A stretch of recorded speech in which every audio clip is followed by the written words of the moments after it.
सुप्रभात प्यारे प्रदेशवासियों, तो मौजूद हुए हैं आपके सामने हिमाचल प्रदेश की सुबह की ताज़ा खबरों के साथ। तो इससे पहले खबरों के सिलसिले को शुरू करें, आपसे निवेदन है चैनल को आप जरूर सब्सक्राइब करें। तो पेश यहाँ सुबह के मुख्य समाचार।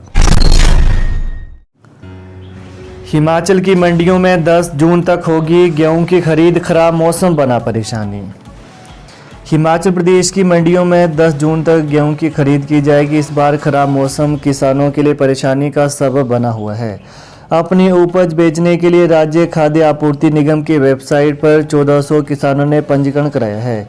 इसमें एक पंजीकरण पिछले कल भी हुआ। इनमें 1343 किसानोनों की वेरिफिकेशन हो चुकी है और 1151 के टोकन जनरेट हुए। अब तक 810 किसानों ने सरकार को 2864 मीट्रिक टन उपज बेची।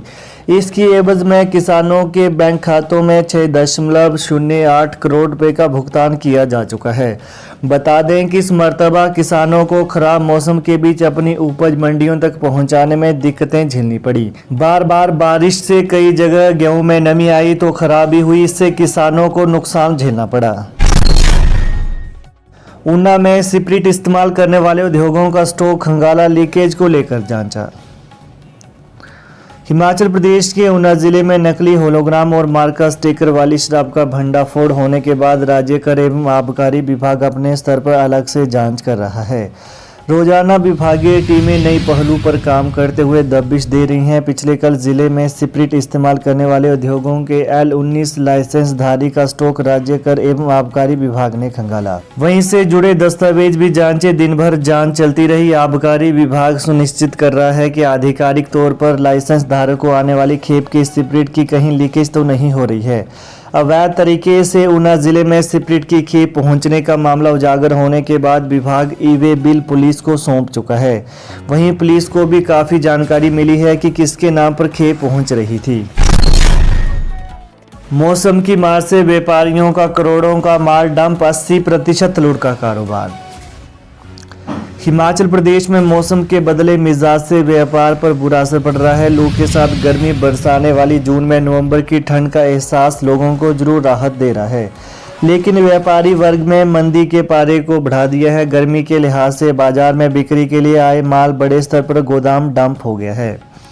वहीं गर्मी के परिधानों से लेकर इलेक्ट्रॉनिक दुकानों पर लोगों की आमद बेहद कम रह गई है। सबसे बड़ी मार एसी, कूलर, पंखे, फ्रिज आदि की बिक्री पर पड़ी है। वहीं इलेक्ट्रॉनिक के दुकानदारों से लेकर होलसेल करने वाले डीलर भी स्टॉक को लेकर मंदी के आंसू रो रहे हैं। मंदी का यह हाल जिला ऊना नहीं बल्कि प्रदेश भर में है। प्रदेश में करीब 5 लाख व्यापारियों का कारोबार 80% तक लुढ़क कर 20% तक आ पहुंचा है। नकली दवाओं पर NHRC का नोटिस। बद्दी में फूड सप्लीमेंट्स की आड़ में अवैध कारोबार पर कार्रवाई।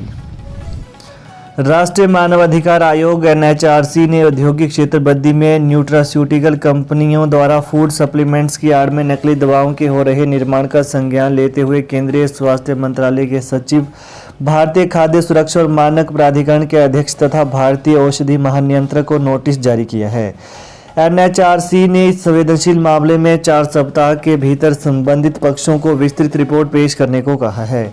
वहीं आयोग ने जारी नोटिस में कहा है कि औद्योगिक क्षेत्र बद्दी में कथित तौर पर 100 से अधिक न्यूट्रास्यूटिकल कंपनियां सक्रिय हैं, जिनके पास खाद्य सुरक्षा और मानक अधिनियम 2006 के तहत केवल खाद्य उत्पादों का उत्पादन करने का लाइसेंस है।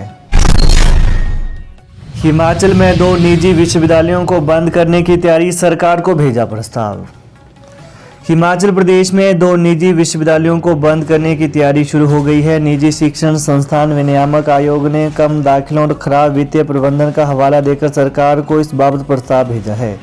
वहीं सोलन में स्थित मानव भारती विश्वविद्यालय को इस माह से बंद कर यहां पढ़ रहे 19 विद्यार्थियों को अन्य विश्वविद्यालय में माइग्रेट करने की सिफारिश भी की गई है। वहीं आयोग के अध्यक्ष मेजर जनरल सेवानिवृत्त अतुल कौशिक ने बताया कि विद्यार्थियों को गुणात्मक शिक्षा देने के उद्देश्य से शिक्षण संस्थानों को मजबूत होना बहुत आवश्यक है। वहीं आयोग ने गहन मंथन करने के बाद सरकार को प्रस्ताव भेजा है। HPU 10 जुलाई से पहले घोषित करेगा UG अंतिम वर्ष का परिणाम। 12 से होंगी PG प्रवेश परीक्षाएं। हिमाचल प्रदेश विश्वविद्यालय 10 जुलाई से पहले ही स्नातक डिग्री कोर्स के अंतिम वर्ष के परीक्षा परिणाम घोषित करने के लिए हर संभव प्रयास कर रहा है। विश्वविद्यालय की ओर से प्रदेश भर के 11 कॉलेजों में क्षेत्र के आधार पर स्थापित किए गए मूल्यांकन केंद्रों में उत्तर पुस्तिकाओं के मूल्यांकन का कार्य युद्ध स्तर पर चल रहा है। 7 जून तक इस कार्य को निपटाने के दिशा निर्देश दिए गए हैं। इस कार्य को 10 जून तक भी कुछ केंद्रों पर जारी रखा जा सकता है।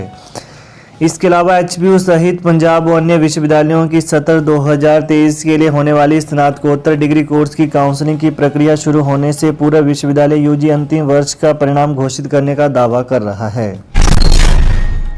नकली होलोग्राम और मार्का स्टिकर शराब मामले का मुख्य आरोपी गौरव ऊना से गिरफ्तार। नकली होलोग्राम और मार्का स्टिकर शराब मामले में मुख्य आरोपी गौरव मिन्हास को हिमाचल प्रदेश के ऊना शहर से पिछले कल शाम को पुलिस ने गिरफ्तार कर लिया है। अब इस मामले में कई बड़े खुलासे होंगे। ऊना पुलिस की टीमें गौरव को दबोचने के लिए पालमपुर, पठानकोट और जम्मू में डेरा डाले हुए थे। आरोपी को आज अदालत में पेश कर पुलिस रिमांड में लिया जाएगा। इस मामले में पहले से गिरफ्तार 2 आरोपियों ने शराब गौरव से लेने की बात कही थी। इसके बाद से ही पुलिस की जांच आगे बढ़ी थी। बता दें कि मामला उजागर होने के साथ ही गौरव फरार हो गया था। गौरव की मंडी में जहरीली शराब मामले में भी मुख्य आरोपी गौरव मिन्हास जमानत पर चल रहा था। ऊना पुलिस उसकी जमानत रद्द करवाने के लिए हाईकोर्ट जा रही थी। चौतरफा बढ़ते दबाव के बीच गौरव ऊना में पुलिस के हत्थे चढ़ गया। इस मामले में यह तीसरी गिरफ्तारी है। हालांकि इस मामले में और गिरफ्तारियां होना तय हैं। हिमाचल में डॉक्टरों के एनपीए पर फैसला। आज मुख्यमंत्री के साथ जेएसी की मीटिंग। 5 दिन से पेन डाउन स्ट्राइक पर हैं चिकित्सक। हिमाचल के सभी मेडिकल कॉलेज, अस्पताल, पीएचसी और सीएचसी में डॉक्टर 5 दिन से पेन डाउन स्ट्राइक पर हैं। नॉन प्रैक्टिस अलाउंस एनपीए बंद करने से नाराज डॉक्टर इसे बहाल करने पर अड़े हुए हैं। ऐसे में आज मुख्यमंत्री सुखविंदर सिंह सुक्खू के साथ होने वाली allopathic doctor association joint action committee JAC की मीटिंग में एनपीए को लेकर फैसला संभावित है। आत्मनिर्भर बनेगा हिमाचल, मुख्यमंत्री सुक्खू बोले अभी कर्ज लेना मजबूरी पर हमेशा नहीं रहेगी। मुख्यमंत्री सुखविंदर सिंह सुक्खू ने कहा कि हिमाचल आने वाले 2 साल में अपने पैरों पर खड़ा होगा। अभी कर्जा लेना मजबूरी है, लेकिन यह मजबूरी हमेशा न रहे। सरकार इस दिशा में काम कर रही है। मुख्यमंत्री पिछले कल अपने पहले रोहडू दौरे के दौरान ब्लॉक कांग्रेस के कार्यक्रम को संबोधित कर रहे थे। उन्होंने कहा कि भाजपा सरकार ने बिना सोचे समझे लोन लिए। जब उन्होंने सत्ता संभाली तो अफसरों ने बताया कि आपके पास अगले महीने का खर्चा चलाने और वेतन देने के लिए भी पैसे नहीं है, इसलिए अभी लिए जा रहे लोन जरूरत के लिए है। ओपीएस लागू होते ही अब कर्मचारियों का जीपीएफ कटना होगा शुरू। वित्त विभाग ने जारी की अधिसूचना। हिमाचल प्रदेश में पुरानी पेंशन योजना लागू होते ही अब कर्मचारियों का जीपीएफ कटना शुरू हो जाएगा। पिछले कल वित्त विभाग की ओर से इस बाबत अधिसूचना जारी कर दी गई है। प्रदेश में 20 वर्ष के बाद पुरानी पेंशन योजना ओपीएस को बहाल किया गया है। वहीं इसके साथ ही जनरल प्रोविडेंट फंड जीपीएफ कटौती का रास्ता भी साफ हो गया है। इसके लिए सरकार की ओर से नियमों में संशोधन किया गया है।